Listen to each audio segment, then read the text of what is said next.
खमंग, कुरकुरीत आणि झटपट होणारे काही टिप्स सांगितलेले आहेत, जेणेकरून आपण लसूण शेव करताना कोणत्याही प्रकारच्या चुका होणार नाहीत आणि आपली जी शेव आहे ती एकदम कुरकुरीत होईल। त्यामुळे व्हिडिओ शेवटपर्यंत नक्की बघा।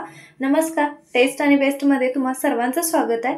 तर लसूण शेव करण्यासाठी सर्वात आधी मी इथं एक कप घेतलाय, 240 ml चा कप आहे। त्याच्याने 4 कप बेसन घेते।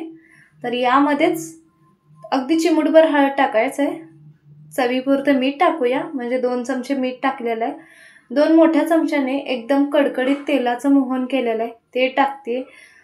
आधी सर्व हाताने मिक्स करून घेऊया। जे काही साहित्य लागतं ते खाली डिस्क्रिप्शन बॉक्समध्ये देते, एकदा नक्की चेक करा, जेणेकरून रेसिपी करताना तुम्हाला इझी जाईल। 1 ग्लास पाणी घेतलेलं आहे, थोडं थोडं पाणी ॲड करून एकदम घट्ट असं पीठ मळायचं। जे काही प्रमाण घ्यायचं ते एकाच वाटीच्या साहाय्याने घ्यायचं आपल्याला। तर अशा प्रकारे पीठ मळून झालेलं आहे। यातलं थोडं पाणी शिल्लक राहिले, म्हणजे 1/3 कप पाण्याचा वापर केलेला आहे। अर्धा चमचा तेल टाकूया आणि हाताने मॅश करूया। आपल्याला हे पीठ जे आहे ते एकदम सॉफ्ट बनवायचं आहे, म्हणजे एकदम घट्ट पण नाही किंवा एकदम पातळ नाही, एकदम सॉफ्ट असं पीठ मळून झालेलं आहे। या ठिकाणी मी इथं जे चकलीचा साचा असतो तो घेतलेला आहे आणि त्याच्यामधले जो साचा असतो तो एकदम बारीक 0 नंबरचा शेवचा घ्यायचा नाही, त्याच्या दुसऱ्या स्टेपचा जो असतो, म्हणजे घाटी शेव आणि बारीक शेव त्याच्यामधला जो साचा असतो त्याचा वापर करायचा आहे, म्हणजे मीडियम साईजचा। आतून सर्व तेल लावूया, जेणेकरून पीठ जे आहे ते साच्याला लागणार नाही। अशा प्रकारे तेल लावून घ्यायचंय। पीठ घेऊया आणि याचे छोटा छोटा गोळा करूया।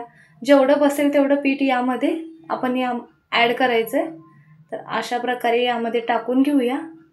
एकदम स्टेप बाय स्टेप तुम्ही केलात ना, अजिबात आपलं जे शेव आहे ते मऊ पडणार नाही।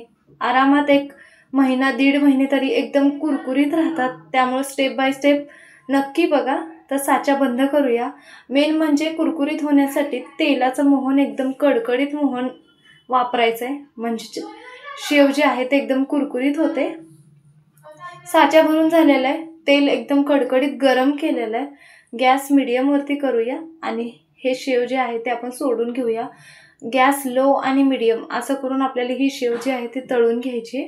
शेव सोडून झाल्यानंतर ना 1-2 मिनिटं झाल्यावरती झाऱ्याच्या साहाय्याने अशा प्रकारे पसरून घ्यायचं आहे, म्हणजे ते शेव तळण्यासाठी त्याला स्पेस राहील आणि व्यवस्थित चांगल्या प्रकारे तळलं जाईल। तर याच्यावरचे जे बुडबुडे आहेत ते कमी झालेले तेलाचे बघू शकता। शेव आपली तळली केलेली आहे, तेल नितळून काढायचं आहे आणि हे मी चाळणीमध्ये काढून घेते। सेम याच प्रकारे आपण दुसरं पण शेवचा जो फेरा आहे तो सोडतोय। गॅस इथं मी लो फ्लेमवरती केलाय, कारण तेल जास्त प्रमाणात गरम झालेलं आहे। सेम याच प्रकारे आपण राहिलेली सर्व शेव जी आहे ती इथं सोडून तळून घेणार आहोत। तर अशा प्रकारे सर्व शेव आपली तळून झालेली। ही शेव 1 किलोच्या प्रमाणात आहे, कारण आपण बेसन 940 ग्रॅम घेतलेलं आहे। तर या ठिकाणी मी इथे एक पाटी घेतलेली, म्हणजे बाउल घेतलाय मोठ्या आकाराचा, तो यामध्ये अशा प्रकारे तोडून घ्यायचंय। तर सर्व शेव याच प्रकारे आपण तोडून घेणार आहोत। अगदी मीडियम साईजचे इथे मी तुकडे केलेले आहेत, बघू शकता। तर हे साईडला ठेवूया। आपलं जे राहिलेलं तेल आहे याच्यामध्ये मी झारा ठेवलेला आहे। या ठिकाणी अर्धा वाटी शेंगा घेतलेले, घुंगरू शेंगाचा वापर केलेला आहे। तुमच्या आवडीनुसार शेंगाचा वापर कमी जास्त करू शकता। 1-2 मिनिटं आपण हे मीडियम गॅस करून तळून घेतलेले आहेत। तर हे डायरेक्ट आपण आपल्या शेववरती टाकून घेणार आहोत। तर याच्यावरती टाकून घेऊया आणि सेम याच प्रकारे मी इथं अर्धा वाटी डाळे घेतलेले आहेत, काही ठिकाणी फुटाणे पण म्हटले जातात।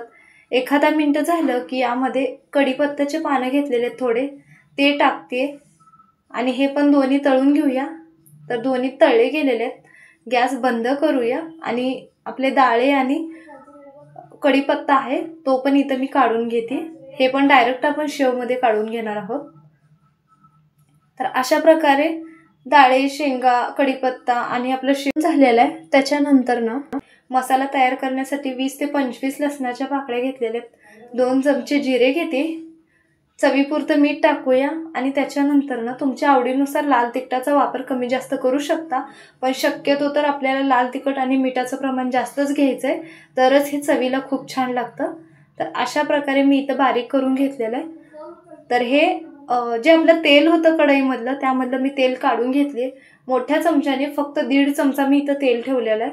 त्याच्यामध्ये हे मसाला टाकून घेऊया. गॅस एकदम लो फ्लेमवरती ठेवायचा आहे. तुम्हाला हवा असेल तर अजून लसणाचा वापर जास्त वाढवू शकता, कारण जेवढं लसूणचा टेस्ट असेल तेवढं ही लसूण शेव जी आहे ती आपली चवीला खूप छान लागेल. मसाला भाजला गेलेला आहे, तर हे आपण शेववरती टाकूया. तर गरम असतानाच पहिल्यांदा आपण झाऱ्याने सर्व मिक्स करून घेणार आहोत, कारण ते नंतरनं मसाला जो आहे तो व्यवस्थित लागला जात नाही आहे. अगदी एखादा मिनटं झालं की मग हाताने पूर्ण सर्व मसाला जो आहे तो शेवला लावून घ्यायचा आहे. ज्या प्रकारे आपण चिवडा वगैरे करतो त्याच प्रकारे हे लावून घ्यायचं आहे. तर बघू शकता अशा प्रकारे कुरकुरीत असं लसूण शेव तयार आहे. तर आजची ही रेसिपी तुम्हाला कशी वाटली ते नक्की सांगा. व्हिडिओ जर आवडला असेल तर नक्की चॅनल लाईक, शेअर आणि सबस्क्राईब करा. कमेंट बॉक्समध्ये नक्की सांगा आजची ही रेसिपी तुम्हाला कशी वाटली ते. व्हिडिओ पाहिल्याबद्दल धन्यवाद.